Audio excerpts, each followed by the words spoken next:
Konflik terbuka yang terjadi di media sosial antara mantan pasangan selebriti tanah air, Ruben Onsu dan Sarwendah, telah melampaui batas gosip biasa dan kini memasuki ranah perdebatan serius mengenai etika co-parenting pasca perceraian, terutama dalam sorotan tajam era digital. Perseteruan yang dipicu oleh unggahan penggemar tentang kedekatan Sarwendah dengan Giorgio Antonio ini secara langsung menempatkan kedua putri mereka, Thalia Putri Onsu dan Tania Putri Onsu, di tengah medan perang publik yang seharusnya diselesaikan secara privat. Mari kita mengupas tuntas insiden tersebut dari sudut pandang kritis, menganalisis dampak psikologis terhadap anak, dan meninjau kegagalan komunikasi yang berujung pada curahan hati Sarwendah yang viral. Apa kurang diam saya selama ini?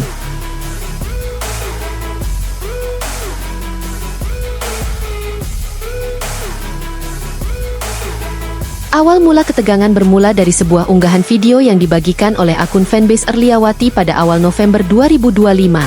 Video tersebut memperlihatkan kebersamaan yang hangat antara Sarwendah, Giorgio Antonio, dan kedua putrinya. Giorgio Antonio, yang disebut oleh fanbase sebagai Papio, yang selalu hadir di saat suka dan duka, diletakkan dalam narasi yang sangat positif. Sebuah narasi yang secara implisit dianggap menggeser peran ayah biologis, Ruben Onsu. Analisis konten. Tindakan fanbase ini, meskipun mungkin didasari niat baik untuk mendukung Sarwendah menemukan kebahagiaan baru, merupakan bentuk eksploitasi emosional anak untuk kepentingan narasi romansa dewasa. Anak-anak, yang kini menjadi subjek konten yang mengundang perbandingan, secara tak langsung dipaksa berada dalam framing yang sensitif. Apalagi, sosok Giorgio Antonio semakin sentral.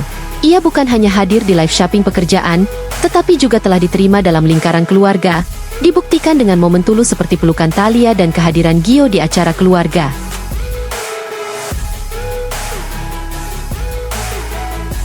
Reaksi keras Ruben Onsu yang kemudian muncul di kolom komentar, menuntut agar anak-anaknya tidak dilibatkan, sesungguhnya adalah bentuk proteksi yang wajar dari seorang ayah. Namun, metode komunikasi yang dipilih Ruben, melalui teguran terbuka di media sosial, justru menjadi titik kritis yang dipersoalkan oleh Sarwendah. Ayah, ini kan anak-anak saya juga. Ayah, kenapa ya harus di medsos, bukannya bisa langsung ke saya? Kenapa harus komentar di sini? Kalau nanti dibaca anak-anak gimana? Kritik Sarwendah adalah representasi dari suara hati seorang ibu yang menuntut kedewasaan dan batasan. Sarwendah menyoroti kegagalan Ruben dalam menerapkan prinsip co-parenting yang sehat. Masalah yang melibatkan anak seharusnya diselesaikan secara privat dan kolaboratif, bukan di panggung publik yang rentan terhadap spekulasi dan komentar negatif. Pilihan Ruben untuk mengumbar teguran ini dianggap sebagai tindakan yang lebih membahayakan psikis anak daripada konten fanbase itu sendiri. Puncak dari drama ini adalah curahan hati Sarwendah yang mengungkapkan rasa lelahnya terhadap intervensi yang berkelanjutan. Dan apapun saya gak pernah ganggu ayah, tapi kenapa ayah mengganggu saya terus? Apa kurang diam saya selama ini? Jujur saya sudah lelah. Ayah, saya hanya ingin kedamaian untuk hidup saya dan anak-anak. Pernyataan ini bukan sekadar luapan emosi sesaat, melainkan indikasi adanya beban emosional dan tekanan psikologis yang terakumulasi. Sarwendah, yang selama ini dikenal pendiam dan menjaga sikap pasca perceraian, menyiratkan bahwa usahanya untuk move on secara damai selalu terhambat oleh campur tangan mantan suami. Ia merasa sikap diamnya telah disalahartikan sebagai kelemahan, bahkan diibaratkan, berharap diam itu emas, tapi dia malah tambah diinjak-injak. Dampak jangka panjang. Curhatan ini menyoroti bagaimana ketidakmampuan mantan pasangan dalam menjaga batasan dapat merenggut hak seseorang untuk mendapatkan kedamaian dan memulai hidup baru. Dalam konteks ini, Sarwendah sedang memperjuangkan haknya atas otonomi emosional dan ketenangan, sebuah perjuangan yang sayangnya harus dilakukan di bawah sorotan publik. Kisah cinta Sarwendah dan Giorgio makin panas tiap harinya. Tekan subscribe sekarang, biar kamu nggak ketinggalan detik-detik kejutan mereka.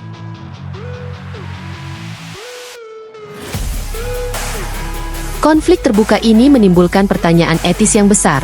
Siapa yang sebenarnya melindungi hak anak? Hak anak atas privasi. Baik konten fanbase maupun teguran publik Ruben sama-sama melanggar hak privasi Thalia dan Tania.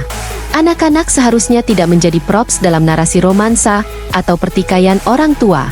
Dampak psikologis. Psikolog anak memperingatkan bahwa pertikaian orang tua yang diekspos di media sosial dapat menyebabkan efek psikologis yang merusak, parental conflict exposure, PCE. Anak mungkin merasa bersalah, bingung, atau tertekan harus memilih pihak. Kritik Sarwendah, kalau nanti dibaca anak-anak gimana? Adalah kekhawatiran yang sangat valid secara psikologis. Figur ayah baru. Warganet yang mendukung Sarwendah dengan menyebut Giorgio Antonio sebagai Papio yang baik, secara kolektif memberikan restu yang kuat. Namun, penempatan figur baru dalam kehidupan anak harus dilakukan dengan kehati-hatian dan komunikasi yang matang, bukan karena tekanan atau dukungan publik. Penerimaan anak, seperti pelukan tulus Thalia, harus menjadi fokus utama, bukan framing media sosial.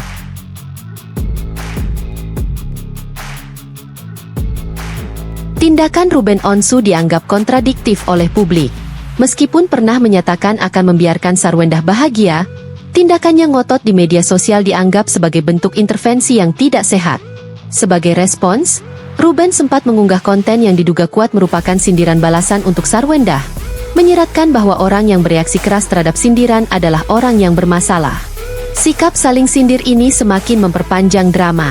Pandangan publik. Publik kini berpihak pada Sarwendah, menuntut Ruben untuk menghormati proses move on Sarwendah dan fokus pada co-parenting yang lebih dewasa dan privat. Komentar warganet menekankan bahwa kesejahteraan emosional anak akan tercapai jika kedua orang tua menemukan kedamaian, bukan melalui persaingan di platform publik.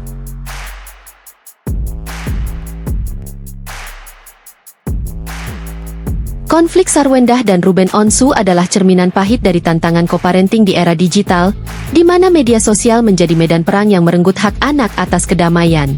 Sarwendah, melalui suaranya yang lantang dan penuh frustrasi, telah memberikan pelajaran penting. Batasan pribadi harus dihormati. Jika masalah tidak bisa diselesaikan secara pribadi, drama yang terjadi hanya akan melukai hati yang paling rentan, yakni anak-anak. Masyarakat kini menunggu langkah dewasa dari kedua belah pihak untuk menghentikan konflik online ini dan mengutamakan kesejahteraan mental Thalia dan Tania di atas kepentingan pribadi atau narasi media sosial. Bagaimana pendapat kamu? Tulis di kolom komentar, dan kita tidak akan bertemu lagi jika kamu tidak menekan tombol subscribe sekarang.